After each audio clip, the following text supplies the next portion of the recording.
Greetings, citizens of this vast and complex universe we call modern life. I'm your host from Nueroboost Hub, and today we embark on a journey not to distant galaxies, but deep into the equally fascinating landscape of your own mind. We're here to explore a concept championed by Cal Newport, a concept he calls deep work. Imagine professional activities performed in a state of utter distraction-free concentration, pushing your cognitive capabilities to their absolute limit.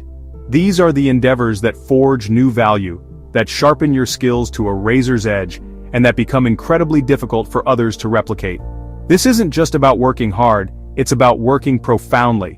In our hyper-connected, notification-saturated world, achieving this state of distraction-free concentration is akin to finding a truly dark sky for stargazing, increasingly rare, and therefore incredibly precious.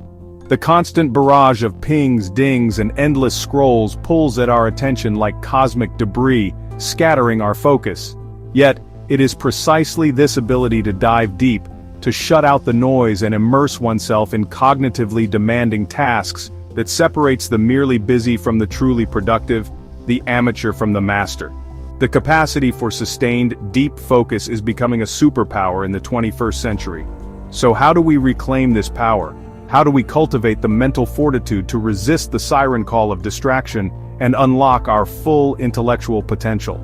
Throughout this video, we'll delve into the science and strategies behind deep work. We'll dissect the enemies of focus that lurk in our daily lives and, more importantly, we'll equip you with actionable techniques to transform your work habits and, quite possibly, the trajectory of your achievements. Prepare to explore the depths of your own cognitive universe. So what exactly is this deep work we speak of? As defined by computer science professor Cal Newport, it refers to professional activities performed in a state of distraction-free concentration that push your cognitive capabilities to their limit. These efforts create new value, improve your skill, and are hard to replicate. Think of it as the intellectual equivalent of an athlete training for the Olympics, focused, intense, and aimed at achieving peak performance. It's where groundbreaking ideas are born, complex problems are unraveled, and true mastery is forged.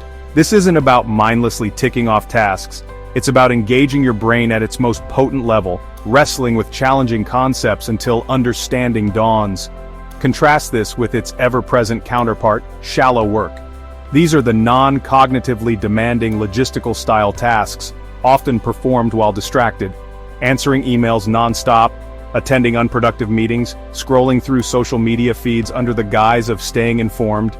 These activities keep us occupied, yes, but they rarely contribute to significant breakthroughs or skill development. They are easy to replicate and, crucially, they don't push our cognitive boundaries. Shallow work feels like treading water, deep work feels like charting new oceans. It's the difference between shuffling papers and writing the next great symphony or scientific treatise. One of the primary benefits of cultivating a deep work ethic is the ability to learn complex things quickly. When you focus intensely without distraction, you're essentially telling your brain, this is important, pay attention. This focused attention promotes the myelination of neural pathways related to the task at hand, making these connections faster and more efficient. It's like paving a neural superhighway directly to understanding. In a world where new technologies and information emerge at a dizzying pace, the capacity to rapidly master difficult skills is not just an advantage, it's a fundamental requirement for thriving. Beyond rapid learning, deep work allows you to produce at an elite level in terms of both quality and speed. When your concentration is undivided, you can immerse yourself in the intricacies of your work, catching nuances and making connections that would be impossible with a fragmented attention span. The quality of your output skyrockets because you're bringing the full force of your cognitive resources to bear on the task. Furthermore, because you're working without the constant stop-start of distractions, you enter a state of flow, where productivity becomes almost effortless, and you can accomplish more in a shorter amount of time. Why then is deep work so uncommon in our modern workplaces and personal lives? The culprits are numerous and insidious. Open-plan offices designed for collaboration often become arenas of constant interruption. The digital leash of smartphones and email creates an expectation of instantaneous response, fragmenting our days into tiny, unproductive slivers. We've cultivated a culture that often equates busyness with productivity, mistaking frantic motion for forward progress. The very tools designed to connect us can, paradoxically, isolate us from the profound engagement required for deep thought. This scarcity, however, is precisely what makes deep work so incredibly valuable. Newport posits the deep work hypothesis. The ability to perform deep work is becoming increasingly rare at exactly the same time it is becoming increasingly valuable in our economy. As a consequence, the few who cultivate this skill, and then make it the core of their working life, will thrive. In an age of automation and artificial intelligence, the uniquely human capacities for complex problem-solving, creativity, and deep insight are the coin of the realm. Those who can harness these abilities through deep work will be the architects of our future. It's important to understand that engaging in deep work isn't always a walk in the park. It requires mental discipline, a willingness to resist distraction, and the stamina to persist even when a problem feels intractable. It can be challenging, even mentally fatiguing, much like a strenuous physical workout. But just as athletes find satisfaction in pushing their physical limits, there's a profound sense of accomplishment and fulfillment that comes from engaging in deep cognitive effort. The clarity that emerges from an intense session of focused thought is its own reward. Ultimately, deep work is about unlocking the latent power within your own mind. It's about creating the conditions where your intellect can operate at its highest potential, allowing you to produce work that is not only valuable, but also a source of genuine pride and meaning. It's a skill, and like any skill, it can be developed with practice and intentionality. The journey into deep work is a journey into becoming a more effective, insightful, and impactful version of yourself, capable of navigating the complexities of our universe with greater clarity and purpose. Before we can build our bastions of deep work, we must first identify the enemies that lay siege to our focus. Our modern environment, while offering unprecedented connectivity and information access, is often a minefield for sustained concentration. It's as if we're trying to meditate in the middle of a cosmic carnival, with every bright light and loud noise vying for our attention. Recognizing these saboteurs is the critical first step towards neutralizing their impact and reclaiming our cognitive territory. These aren't abstract foes, they are embedded in our daily routines, our tools, and even our own habits. The most obvious and pervasive enemy is the digital distraction, chief among them our beloved smartphones. These marvels of technology, designed with sophisticated psychological hooks, deliver an endless stream of notifications, updates, and algorithmically curated content. Each ping, buzz, or glowing icon is a potential interruption, a tiny fissure in the dam of our concentration.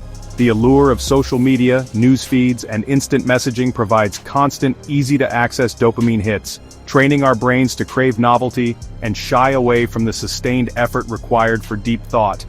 It's a battle for your eyeballs and your brain cycles. Beyond the pocket-sized sirens, email and instant messaging platforms in the workplace have cultivated an expectation of perpetual availability. The pressure to respond immediately, lest we be seen as unresponsive or uncollaborative, transforms these communication tools into relentless interruption machines. The always-on culture means our cognitive gears are constantly shifting, preventing us from settling into the prolonged, uninterrupted stretches necessary for deep work. We become digital air traffic controllers, managing a chaotic influx of messages rather than pilots charting a course towards meaningful accomplishment. Then there's the pervasive culture of shallow work, the cult of busyness that often masquerades as productivity. In many organizations, being visibly busy, attending numerous meetings, and rapidly responding to every request are seen as badges of honor. However, this focus on activity rather than impact can be profoundly detrimental to deep work.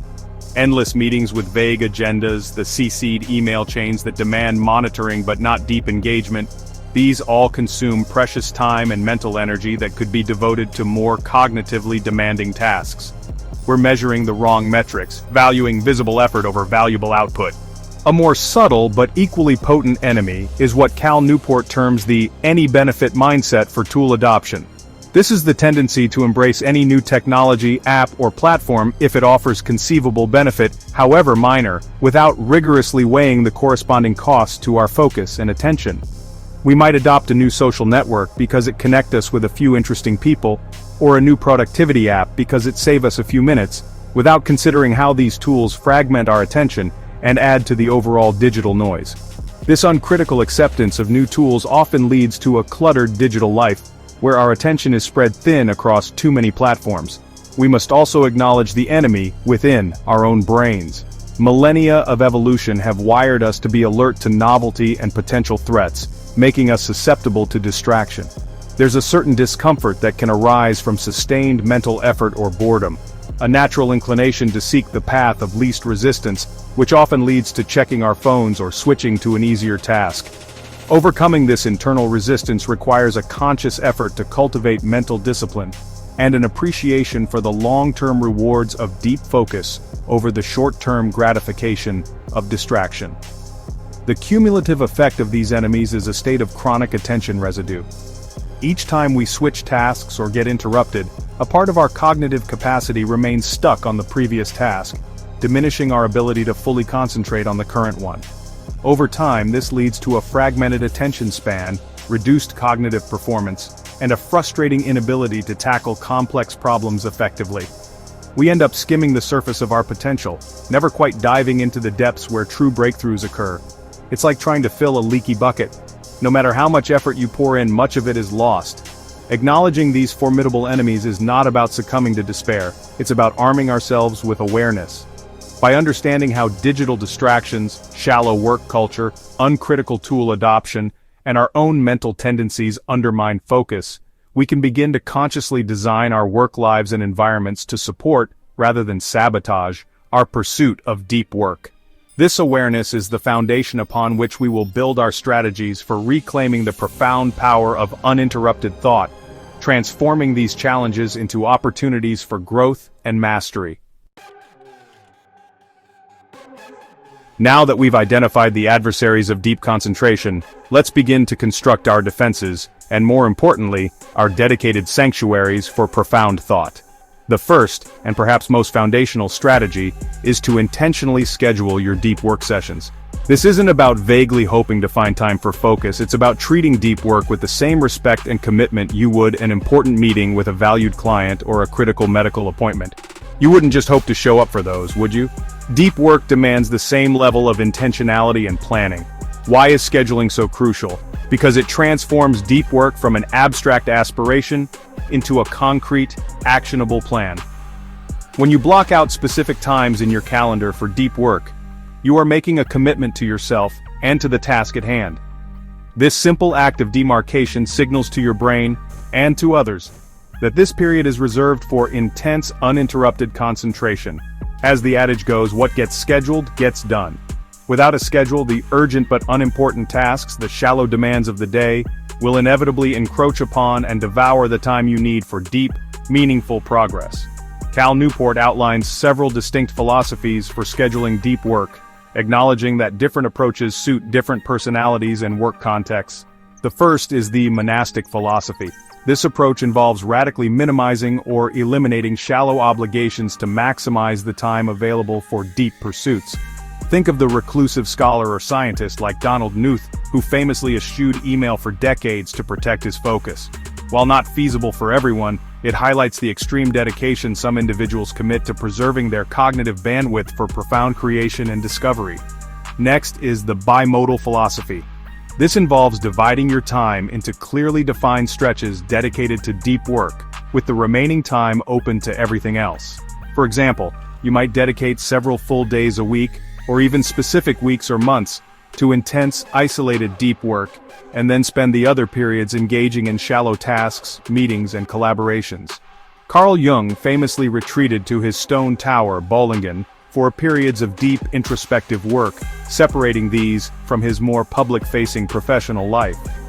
This approach allows for significant, uninterrupted blocks, while still accommodating other responsibilities. Perhaps the most practical and widely applicable approach is the rhythmic philosophy. This involves creating a regular, consistent habit of deep work sessions. You might, for instance, schedule 2 to 4 hours of deep work at the same time each morning, before the demands of the day fully kick in. The key here is the rhythm, the consistency that makes deep work a non-negotiable part of your routine. This regular cadence helps to build momentum and makes it easier to slip into a state of deep focus, as your mind and body become accustomed to this dedicated period of intense effort. Finally, there's the journalistic philosophy, which involves fitting deep work into any unexpected pockets of free time that arise throughout the day. This approach requires a high degree of mental agility and the ability to switch into deep focus mode quickly, much like a journalist on a tight deadline.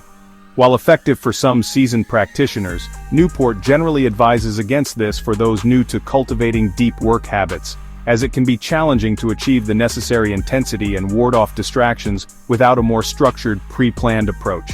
When scheduling your deep work sessions, be specific. Don't just block out deep work. Instead, define the specific task or project you will focus on during that time. This clarity helps to prime your mind and reduces the friction of getting started. Use a physical or digital calendar to make these appointments visible and tangible. Crucially, you must learn to protect this scheduled time fiercely. Treat it as an unbreakable commitment. Inform colleagues or family members if necessary, turn off notifications, and create an environment conducive to uninterrupted thought. The power of consistency in scheduling deep work cannot be overstated. Even if you can only manage shorter sessions initially, the cumulative effect of regular, focused effort is immense. Each session builds upon the last, strengthening your concentration muscle and allowing you to tackle increasingly complex challenges. It's about establishing a sustainable rhythm that integrates deep work into the fabric of your life, transforming it from an occasional heroic effort into a dependable engine of progress and innovation. This deliberate scheduling is your first major step toward mastering the art of deep work. Chapter 4. The Uncomfortable Path to Clarity. Why you must embrace boredom. Here's a notion that might seem counterintuitive in our quest for heightened productivity and focus. To truly sharpen your ability to concentrate, you must actively embrace boredom. Yes, boredom, that state we so often try to escape with a quick scroll through social media or a dive into a new distraction. In a world saturated with constant stimulation, our brains have become conditioned to expect and crave an unending stream of novelty. This relentless pursuit of entertainment and information, however, erodes our capacity for sustained, deep focus when it truly matters. Think about it. If every spare moment waiting in line, commuting, even a brief lull in conversation, is immediately filled by reaching for your smartphone, you are inadvertently training your mind to be intolerant of stillness, of unstimulated quiet. This conditioning makes it incredibly difficult to then sit down and focus on a single complex task for an extended period.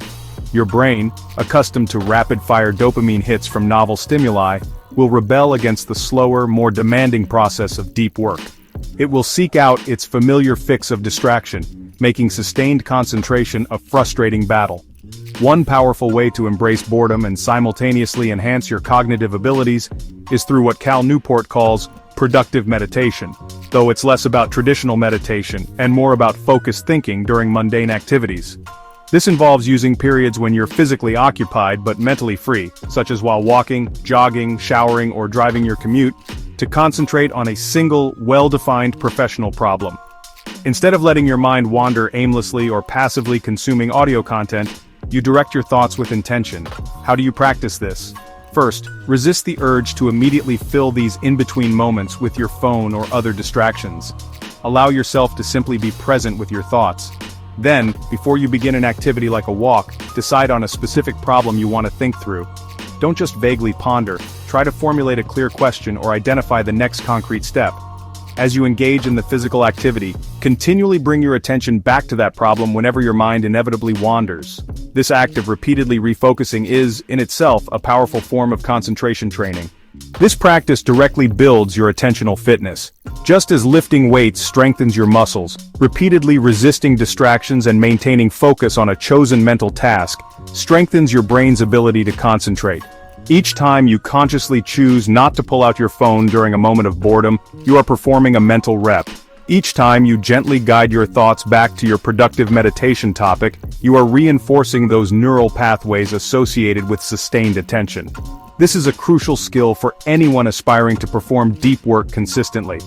Boredom, paradoxically, is not an empty void to be feared, but rather a fertile ground for insight and creativity.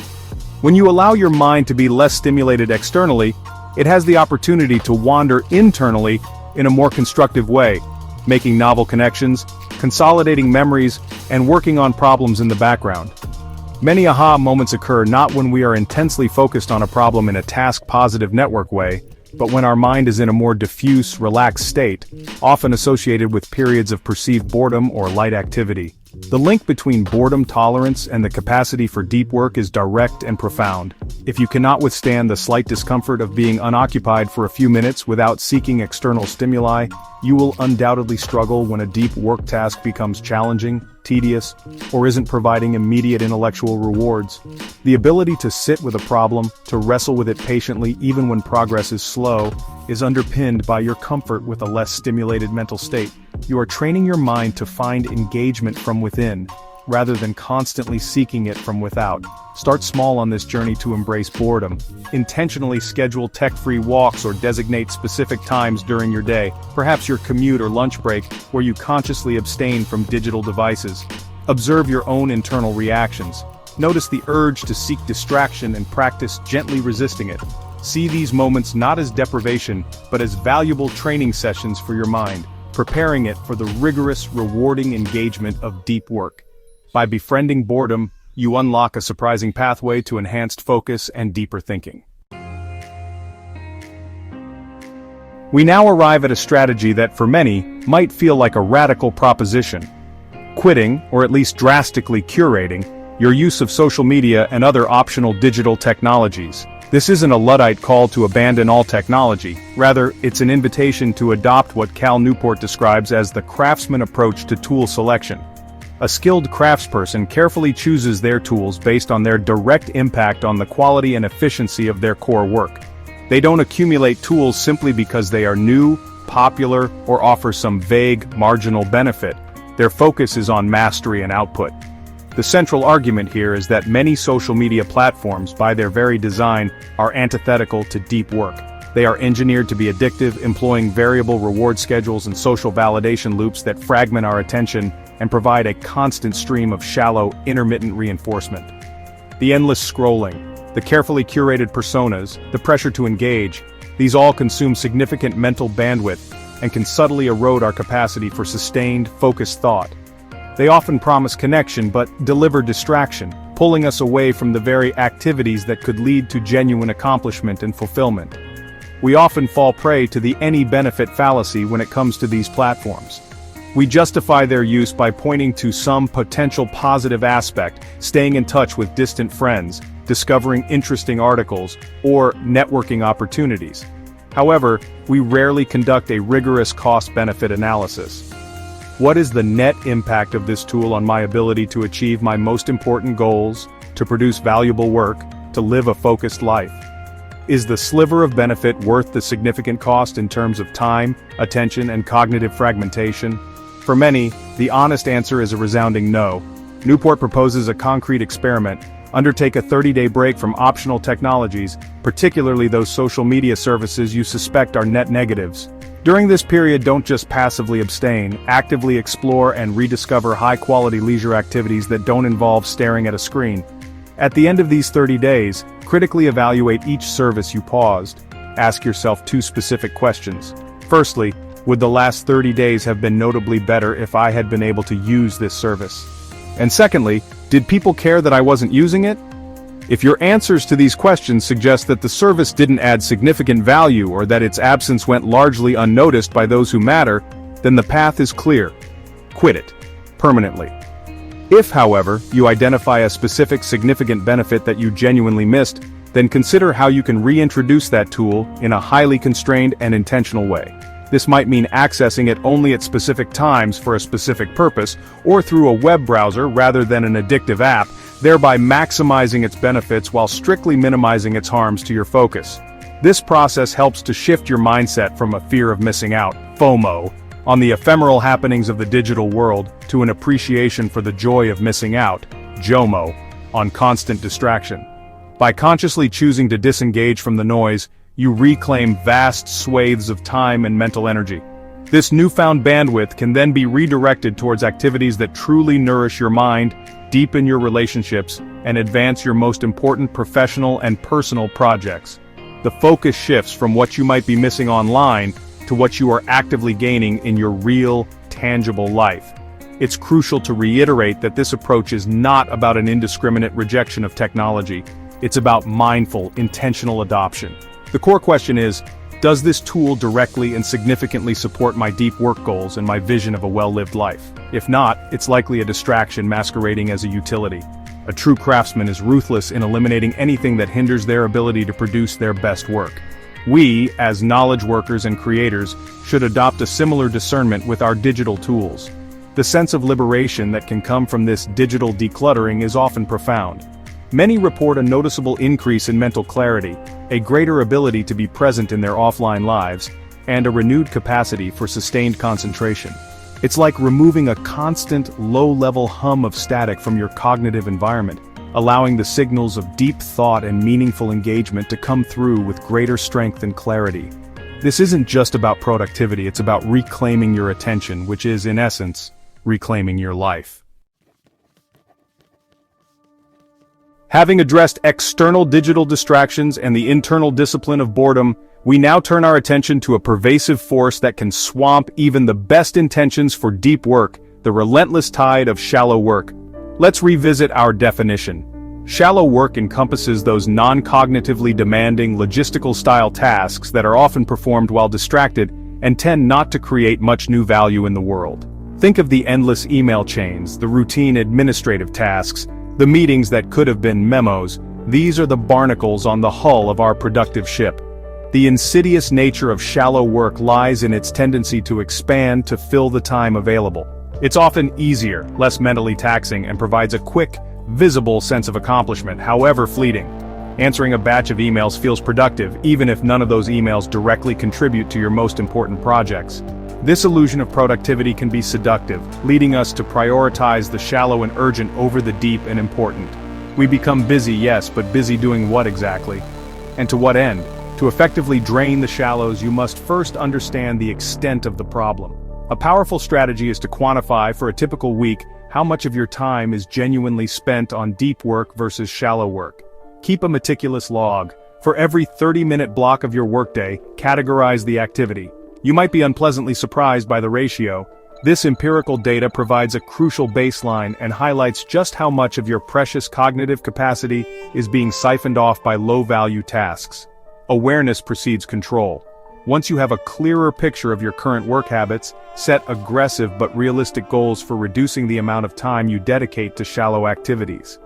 Ask yourself, what percentage of my workday should ideally be dedicated to deep, focused effort to achieve my key objectives? This isn't about eliminating shallow work entirely. Some logistical tasks are unavoidable and necessary. The goal is to consciously minimize it, to contain it, so that it doesn't drown out the possibility of deep engagement. This requires a deliberate and strategic reallocation of your most valuable resource, your focused time. Several practical techniques can help you in this endeavor. One effective method is to schedule your entire day in advance, not just your deep work blocks. By allocating specific limited time slots for shallow tasks like checking email or administrative work, you create boundaries that prevent them from bleeding into other parts of your day. Batch similar shallow tasks together. For instance, instead of checking email sporadically throughout the day, designate 2 or 3 specific times to process your inbox efficiently. This containment is key. Further strategies involve managing the expectations of others regarding your availability. Establish clear office hours for communication, or set autoresponders that indicate you only check emails at certain times. This trains colleagues to anticipate less immediate responses for non-urgent matters, freeing you from the tyranny of the instant reply.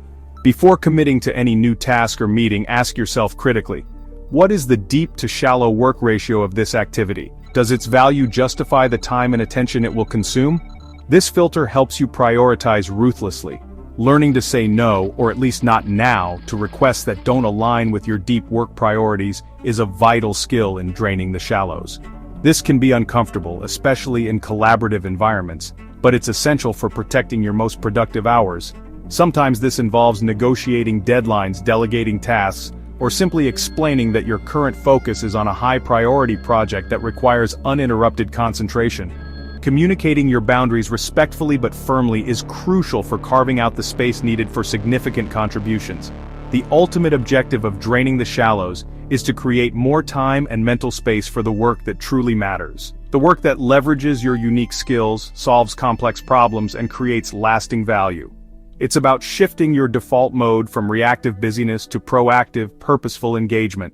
By taming the tides of triviality, you transform your workday from a chaotic scramble into a well-orchestrated symphony of deep, impactful effort, allowing your most profound capabilities to come to the fore. Let's explore another potent strategy for cultivating deep thought, one that cleverly repurposes moments you might otherwise consider downtime productive meditation. Now, when I say meditation, I'm not necessarily referring to the traditional practice of emptying your mind or focusing solely on your breath, though those practices certainly have their own profound benefits for mental clarity. Productive meditation, as Cal Newport conceives it, is an active, directed form of thinking that you engage in while your body is occupied with a low-effort physical activity, like walking, jogging, swimming, or even commuting. The key distinction from simply thinking or daydreaming is its structured and purposeful nature. With productive meditation, you consciously select a single, well-defined professional problem or a specific aspect of a complex project that you want to make progress on. You're not letting your mind wander aimlessly across a dozen topics. You're intentionally corralling your cognitive resources and directing them towards a specific intellectual challenge. It's about transforming mundane physical activity into a focused cognitive workout. How does this work so effectively? When your body is engaged in a familiar, somewhat automatic physical task, it doesn't require significant conscious attention. This frees up a substantial portion of your mental bandwidth. This state can be highly conducive to what psychologists call diffuse mode thinking, a more relaxed, expansive style of thought that allows your brain to make connections between disparate ideas and access insights that might be unavailable when you're in a highly focused, task-positive network state, like staring intently at a screen. To practice productive meditation effectively, there are a few essential steps. First, clearly identify the problem you want to tackle before you begin the physical activity. Don't wait until you're halfway through your walk to decide what to think about. Having a predefined focus is crucial. Try to break the problem down into a manageable component or formulate a specific next step question that you can actively wrestle with. For example, instead of solve world hunger, perhaps what are 3 novel approaches to improving crop yields in arid regions? During the physical activity, your primary mental task is to keep bringing your focus back to this chosen problem. Your mind will wander, that's its nature. You'll think about your grocery list, a conversation you had yesterday, or the scenery around you. The practice lies in gently but firmly redirecting your attention back to the problem at hand, again and again. It's like training a mental sheepdog to keep your thoughts herded around the designated subject. This repeated refocusing strengthens your concentration muscle significantly. It's also helpful to maintain a loose mental outline of the problem or to periodically review the variables and constraints involved. You might mentally talk through different scenarios or arguments related to your problem. The goal isn't necessarily to find a complete solution during that single session, but to make incremental progress, to explore different angles, or to clarify your understanding of the challenge. Sometimes, simply articulating the problem more clearly in your own mind is a significant step forward. Crucially, be prepared to capture any insights that emerge. While the idea is to focus during the activity, powerful ideas can strike. If a particularly salient thought or potential solution arises, make a mental note to write it down as soon as your productive meditation session concludes. Some people even carry a small voice recorder or use a notes app on their phone, though the aim is to minimize phone interaction during the session, to quickly capture fleeting ideas before they dissipate. Productive meditation is a brilliant way to integrate more deep thinking into your day, especially when dedicated blocks of desk time are scarce. It transforms potentially wasted time, your commute, your daily walk, your time at the gym, into valuable opportunities for cognitive breakthroughs and problem solving. By consistently practicing this technique, you not only make progress on specific challenges, but also enhance your overall ability to concentrate and think deeply, even when you're not in your traditional work environment. It's about harnessing the power of your mind wherever you are. The principles of deep work are not mere theoretical constructs. They are proven pathways to extraordinary achievement, echoed in the lives of countless innovators and creators throughout history. Consider Bill Gates, who famously schedules think weeks, periods of total seclusion dedicated to reading and deep contemplation. Think of J.K. Rowling, who booked a hotel room to escape domestic distractions and immerse herself fully in the final chapters of the Harry Potter saga. Carl Jung built a stone tower, a personal sanctuary for his profound psychological explorations. From scientists meticulously unraveling the cosmos to artists birthing masterpieces, the common thread is an unwavering commitment to distraction-free, concentrated effort. The most empowering takeaway from our exploration today is this: deep work is a skill, not an innate talent. It can be cultivated, honed, and mastered through deliberate practice and conscious effort. Yes, it's challenging in a world that constantly pulls for our attention, but the rewards are commensurate with the effort.